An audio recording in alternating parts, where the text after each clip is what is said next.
ஆப்கே அதாலத்தில் பாகேஷ்வர் தாமின் பிரமுகர் தீரேந்திர சாஸ்திரி மேல் இருக்கும் குற்றச்சாட்டு, இவர் தவறான பிரச்சாரங்களை செய்கிறார். சரி, உங்களுக்கு ஒரு உதாரணம் சொல்ல விரும்புறேன். யூடியூப்ல நான் பார்த்துக்கிட்டு இருந்தேன். உங்களோட ஒரு வீடியோ பிளே ஆகுது. அந்த வீடியோவை பார்க்கும்போது என்ன இம்ப்ரெஷன் வருதுன்னா, நம்ம பிரதமர் நரேந்திர மோடி உங்க சபைக்கு வந்திருக்காரு. ஒன்னு இல்ல, 3 வீடியோஸ் எங்க கிட்ட இருக்கு. பாகேஷ்வர்தம் ஆபீஸ் சேனலுக்கா? நான் ஒன்னு பண்றேன், அதை உங்களுக்கு போட்டு காட்டுறேன். அப்பதான் கிளியர் கட்டா யார் என்ன பண்ணாங்கன்னு தெரியும். பாகேஷ்வர் தாம் தர்பாருக்கு பிரைம் மினிஸ்டர் மோடி அங்க போயிருக்காரு. மோடியும் பாகேஷ்வர் தாமுடைய பக்தர் ஆயிட்டாரா? பாகேஷ்வர் தாமுக்கு நீங்க போனீங்கன்னா அங்க அவ்வளோ பெரிய ஒரு கூட்டம் தெரியும். அங்க பிரதம மந்திரி மோடியோட பேரும் ரொம்ப அடிபட்டுக்கிட்டு இருக்கு. அவரும் கொஞ்ச நாளைக்கு முன்னாடி பாகேஷ்வர் தாமுக்கு போயிட்டு தரிசனம் பண்ணிட்டு வந்தாராம். அது மட்டும் இல்லாம பிஎம் மோடி பாகேஷ்வர் தாமுக்கு போயிட்டு ஒரு விண்ணப்பத்தை அங்க கொடுத்துட்டு வந்திருக்காருன்னு சொன்னாங்க. இது விஷயமா தீரேந்திர சாஸ்திரி என்ன சொல்ல போறாருன்னு வாங்க கேட்கலாம்.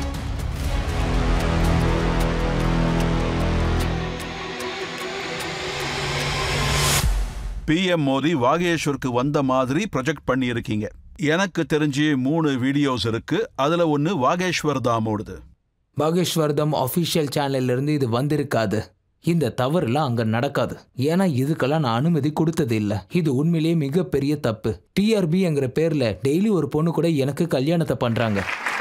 யூடியூப்ல நீங்க வந்து இவ்வளவுதாங்க பாத்தீங்க. ஒவ்வொரு நேரத்திலயும் எனக்கு ஒவ்வொரு பொண்ணு கூட கல்யாணம் நடக்குது. Happy birthday. ஒரு தடவை பார்த்தீங்கன்னா ஒருத்தர் நியூஸ் போட்டு வச்சுட்டான், 23ஆம் தேதி மொத்தமாக மூட போகிறோமா. நிறைய பேர் ஃபோன் பண்ண ஆரம்பிச்சாங்க. மீடியாவில் பார்த்தீங்கன்னா பாகேஷ்வர் தாம நிறைய சர்ச் பண்ணுவாங்க. அதோட ஹனுமானை தேட தானே செய்வாங்க. ஹனுமான் யார்? மக்களுடைய பவள புத்திரன். அவங்க வந்து பாலாஜிக்காக பாகேஷ்வர் தாம தேடிக்கிட்டு இருக்காங்க. அதனால அந்த மக்களுக்கு யாரெல்லாம் யூடியூப் நடத்திட்டு இருக்காங்களோ எல்லாருமே இல்ல, சில யூடியூப் சேனல் அவங்க வந்து அவங்க வியூவர்ஸை விரிவடைய வைக்கிறதுக்காக தான் இந்த மாதிரியான காரியங்களை செய்யறாங்க. சொல்ல போனா இது விஷயமா நாங்க பல நடவடிக்கைகளும் எடுத்திருக்கோம். அவங்களுக்கு நோட்டீஸும் அனுப்பியிருக்கோம். அப்புறம் பாகேஷ்வர் தர்மாவில் அவங்களுக்கு டிஸ்க்ளைமரும் போட்டிருக்கோம். தப்பான செய்திகளை படிக்காதுங்கன்னு சொல்லியிருக்கோம். அதோட இதுக்கும் எங்களுக்கும் எந்த ஒரு சம்மந்தமும் கிடையாது. இது எல்லாமே அவங்களுடைய பப்ளிசிட்டிக்காக 4 காசு சம்பாதிக்கிறதுக்காக பண்றாங்க. இதுக்காக நாங்க சட்டப்படியே நடவடிக்கை எடுத்திருக்கோம். சாஸ்திரி சார், பிஎம் பேர்ல இந்த மாதிரி வீடியோஸ் எல்லாம், அதுவும் வாகேஷ்வர் தாம் பேர்ல போச்சுன்னா இது எல்லாமே அப்பாவி மக்களை மிஸ்லீட் பண்ற மாதிரி தானே இருக்கு. மக்கள் இதெல்லாம் பார்த்து நம்பினாங்க. வேற யாராவது பண்றாங்கன்னா கண்டிப்பா சட்டப்படி பேர்ல அவங்க இப்படி எல்லாம் பண்றாங்கன்னு சொன்னா நீங்க லீகல் ஆக்ஷன் கண்டிப்பா எடுத்துதான் ஆகணும். நாங்க நோட்டீஸ் அனுப்பியிருக்கோம். சொல்ல போனா எவ்வளவோ சேனலை நாங்க மூட வச்சோம். அதாவது எங்களுக்கு எதிராக பொய்யான பிரச்சாரங்களை எங்களுக்கு எதிராகவே பண்ணுவாங்க. சில பேர் மிரட்டுவாங்க, பாகேஷ்வர் தாம் கம்பி என்ன போறாங்கன்னு. என்னை சுத்தி போலீஸ்காரங்க நிக்கிற மாதிரியே போடுவாங்க.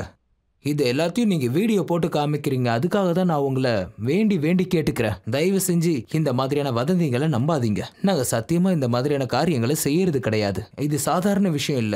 நான் கதா காலட்சேபம் பண்ற சாதாரண ஒரு ஆள். சரி, உங்க சார்பா மோடியோட இந்த விஷயத்துல நீங்க என்ன ஆக்ஷன் எடுத்தீங்க? உண்மையை சொல்ல போனோம்னா எனக்கு இந்த விஷயம் இன்னைக்கு தான் தெரிஞ்சிருக்கு. இதுக்கு முன்னாடி வேற சில வீடியோஸை காட்டியிருக்காங்க. ஆனா இந்த வீடியோ பத்தி எனக்கு தெரியாது. ஆனா உங்க நீதிமன்றத்தில இருந்து கிளம்பி போனா அடுத்த நிமிஷம் இதுக்கான லீகல் ஆக்ஷனை எங்க போலீஸ் ஸ்டேஷன்ல போயிட்டு நான் கண்டிப்பா எடுப்பேன். இதை தாண்டி இன்னும் பல வீடியோஸ் இருக்கு. தேவின் ஃபட்னவிஸ் இருக்கு, மனுஷ் திவாரி இது இருக்கு. அதெல்லாமே ஃபால்ஸ் வீடியோஸ் தானா? இல்ல வந்திருந்தாங்க, வரலன்னு சொல்லிடாதீங்க. நோ சொல்லாதீங்க. தேவன் ஃபெண்டனிஸ் வந்திருந்தாரு. மனோஜ் திவாரியோருடைய அன்பான சிஷியன் அவரு வந்திருக்காரு. நிறைய பேர் வந்திருக்காங்க. ஆனா மோடி சார் வரல.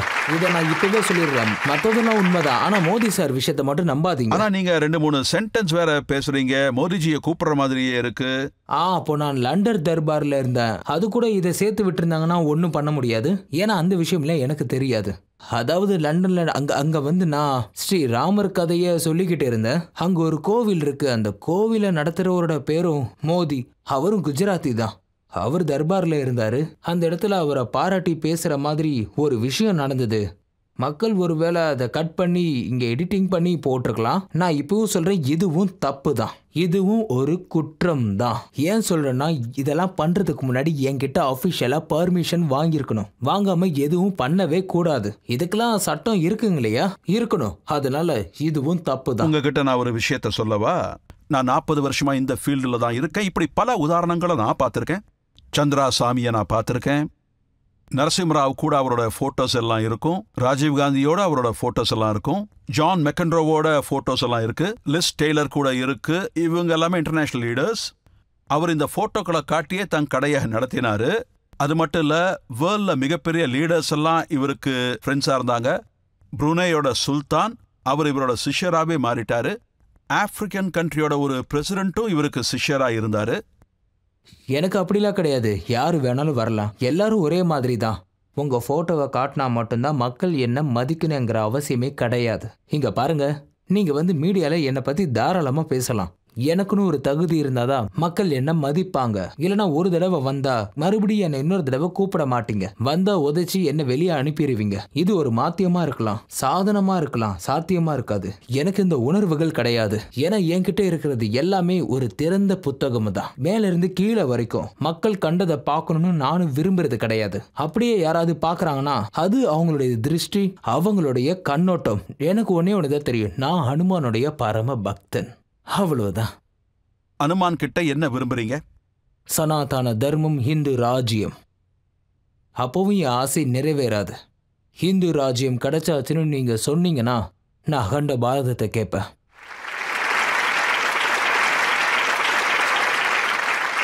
கண்டிப்பா உங்க பஜ்ரங் பலி உங்க ஆசையை நிறைவேற்றுவார்னு உங்களுக்கு தோணுதா? நிறைவேற்றுவாரு. தோணுதா? ஆமா, நிறைவேற்றுறாரு. எனக்கு எல்லாம் நான் சொல்றத கேளுங்களேன். இந்த புத்தினுக்கு புரிய வச்சு உக்ரைன் வார நிறுத்துங்களேன். வாங்க. இது இன்டர்நேஷனல் விஷயமாச்சே. உக்ரைன் ஒரு கிறிஸ்டியன் நாடு.